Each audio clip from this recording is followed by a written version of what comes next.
Ciao a tutti, io sono la Fra e benvenuti in questo mio nuovo video della rubrica dedicata ai personaggi di Metal Gear Solid. Prima di tutto vi avviso che questo filmato contiene spoiler sulla trama della saga, ed è quindi indirizzato a chi ha completato tutti i capitoli. Inoltre, non tratterò gli eventi principali, ma cercherò di soffermarmi sulla psicologia del personaggio. Ci tengo a precisare che si tratterà di un'interpretazione molto personale, per questo sentitevi liberi di commentare e dirmi che cosa ne pensate. Zero è una delle personalità più enigmatiche di Metal Gear Solid. La sua presenza nei capitoli è infatti limitatissima, eppure la sua figura avrà un ruolo centrale nei 50 anni di svolgimento della saga. La scelta particolare di lasciare nell'ombra un personaggio così fondamentale deriva dalla volontà di conferirgli una luna di mistero che si adatta perfettamente al suo ruolo. Nonostante quello che si possa pensare, Zero ha una grande caratterizzazione psicologica, grazie alla quale possiamo interpretare le motivazioni che porteranno all'instaurazione dei Patriots o Cypher, quelli che saranno considerati da tutti gli amanti della saga come gli antagonisti per eccellenza. Per comprenderlo al meglio è molto importante approfondire la natura del suo rapporto con The Boss e Big Boss, due figure che condizioneranno per sempre le sue azioni e che continueranno ad influenzare l'equilibrio globale anche dopo la sua scomparsa. David O nasce nei primi anni del Novecento in Gran Bretagna e intraprende subito una carriera militare che lo porta in giovane età a incontrare The Boss. Insieme lavoreranno nelle forze armate britanniche, parteciperanno alla Seconda Guerra Mondiale e successivamente incontreranno il giovanissimo John, che diventerà allievo della donna. Per quanto gli eventi porteranno cambiamenti irreversibili nel loro rapporto, Zero rimarrà per sempre legato ai ricordi di quegli anni. Il sentimento di cameratismo e amicizia che The Boss gli aveva suscitato durante le missioni insieme lo renderanno nostalgicamente legato alla donna e alla sua ideologia.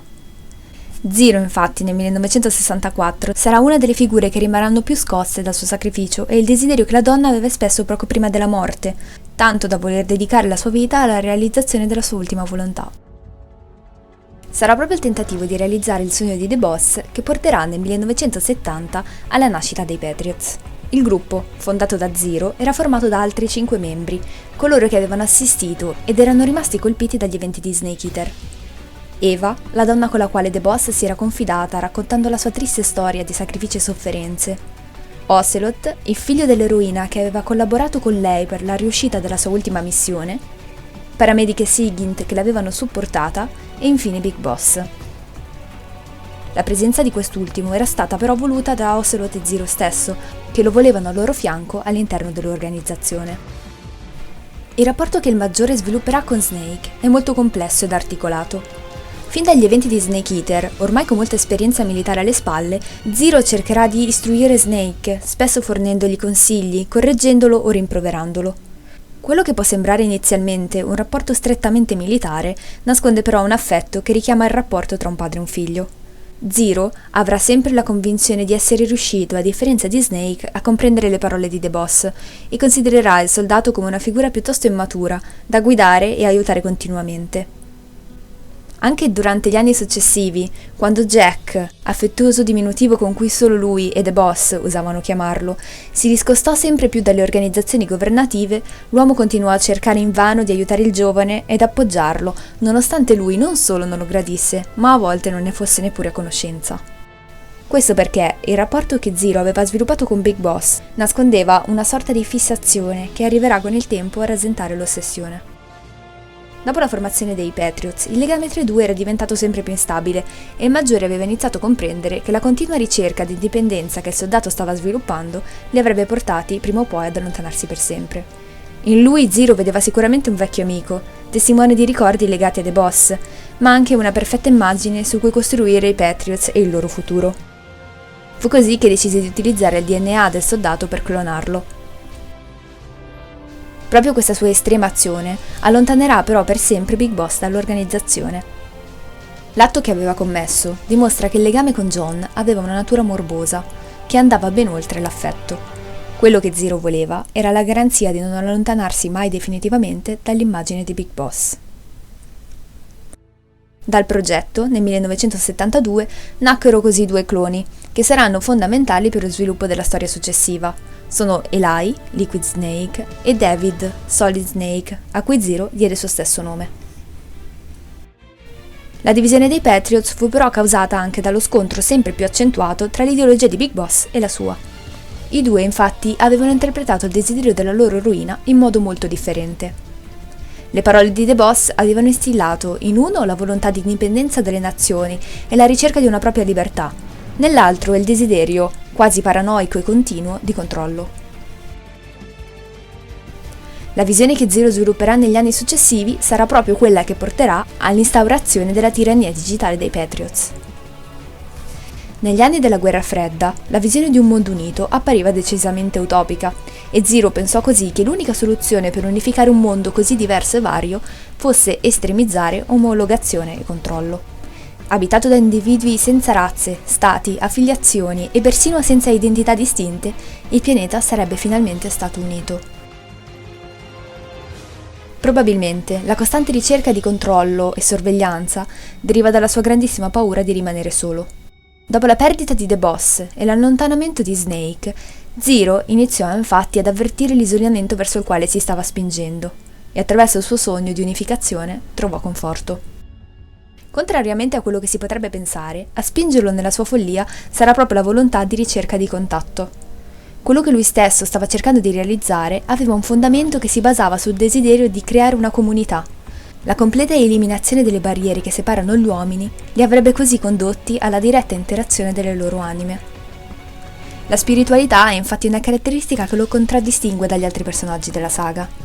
Non a caso, la sua visione si espresse negli anni in quella che potrebbe essere paragonata ad una vera e propria chiesa, in cui la figura di Big Boss era stata innalzata ad icona. Questa visione quasi religiosa di connessione e unione globale prese paradossalmente forma attraverso la creazione di una rete di intelligenze artificiali.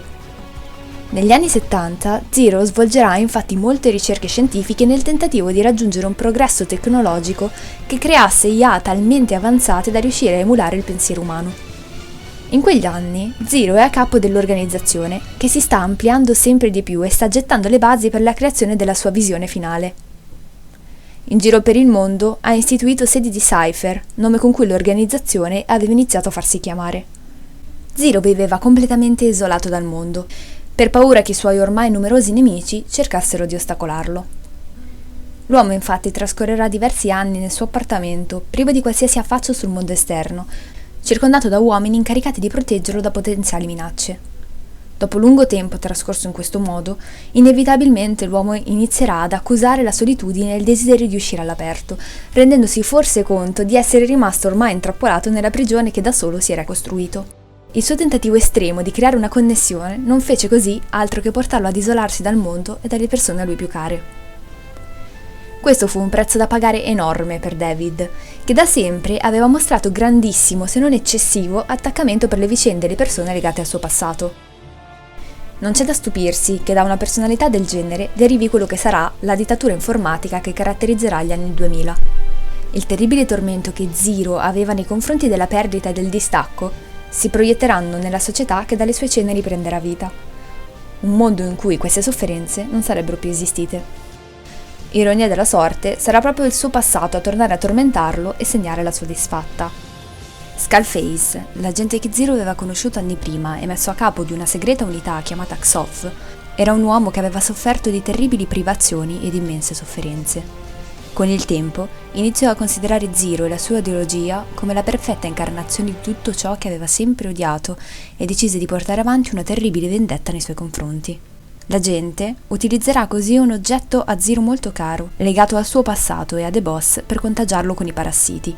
Questi gli avrebbero causato una lenta ma inesorabile decaduta fisica, fino a condurlo allo stato vegetativo. Zero svilupperà un odio profondissimo nei confronti di Skullface, soprattutto dopo la distruzione per mano sua degli MSF, che portò Big Boss, gravemente ferito, in un lungo coma. L'uomo, che continuava a nutrire grande affetto per il suo vecchio compagno, si occuperà della sua sicurezza trasportandolo a Cipro e della creazione del suo Phantom. Quest'ultimo aveva il compito di sostituirsi a Big Boss, proteggendolo in caso di minacce. Nonostante l'azione fosse ancora una volta stata dettata dalla sua ossessione per replicare l'immagine di Jack, l'uomo lo fece con lo scopo di aiutare il suo amico un'ultima volta, consapevole di essere sempre più vicino alla sua fine. Per riuscire nel suo ultimo intento, doveva però servirsi del supporto di Eva, Miller ed Ocelot.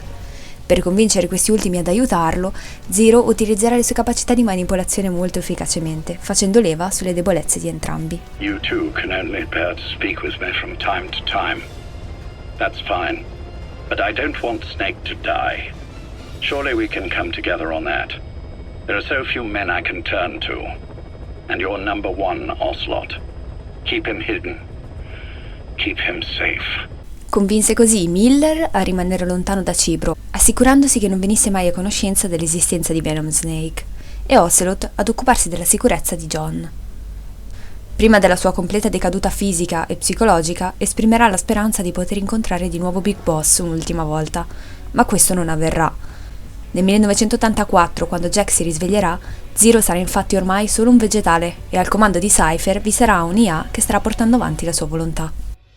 Anche dopo la scomparsa di Zero, Big Boss continuerà ad avere una particolare importanza per i Patriots. Nel 1999, quando John verrà mortalmente ferito da Solid Snake, il suo corpo verrà infatti conservato, mantenuto in vita artificialmente. Questo perché l'ideologia di Zero e la sua volontà di innalzare Big Boss ad icona ed immagine del soldato perfetto stava persistendo. A causa di questo, John trascorrerà lunghissimi anni di coma indotto, imprigionato nel sistema delle IA ed incapace di risvegliarsi. Nel frattempo, la sua immagine e il suo corredo genetico continuano ad esistere grazie alla creazione di soldati genetici e a Solidus Snake, terzo prodotto del progetto Les Enfants Terribles, nato appositamente per diventare il presidente degli Stati Uniti e governarlo per conto dei Patriots. Per anni, la dittatura informatica di Cypher controllò il mondo. Un complesso sistema formato da IA che Zero aveva iniziato a sviluppare negli anni 70 riusciva a gestire informazione, guerra ed economia e persino emozioni ed azioni dei singoli individui grazie alle nanomacchine. Le intelligenze artificiali che gestivano le informazioni erano 4 e portavano le iniziali dei rispettivi presidenti americani raffigurati sul Monte Rushmore. Al di sopra di queste IA, a controllarle e gestirle, ve ne era una sesta, JD. La chiave per accedere al sistema delle IA ed averne quindi il controllo era ancora una volta proprio il DNA di Big Boss, che era tenuto in un luogo segreto insieme a Zero stesso. Quest'ultimo, incapace di morire, tenuto in vita artificialmente ormai ultracentenario, era rimasto intrappolato nella sua stessa creazione. Nonostante gli eventi siano stati spinti dalla sua follia, nel 2014 Zero non può che apparirci come una vittima.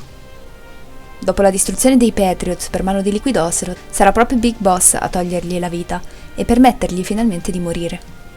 Zero, tra tutte le figure, è quella che forse ha avuto il destino peggiore.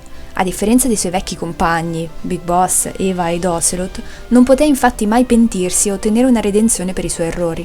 Tutto ciò che rimase di lui fu solo un corpo svuotato e non si rese mai nemmeno conto di essere riuscito infine a rivedere il suo vecchio amico. Jack, once your little holiday here is over, well, who knows when that will be. But anyway, I probably won't be around. I'll be somewhere even you can't find me. A tombstone chiseled into the code of a machine. That is all I leave to mark my existence. Wake up soon, old friend. Time is running short.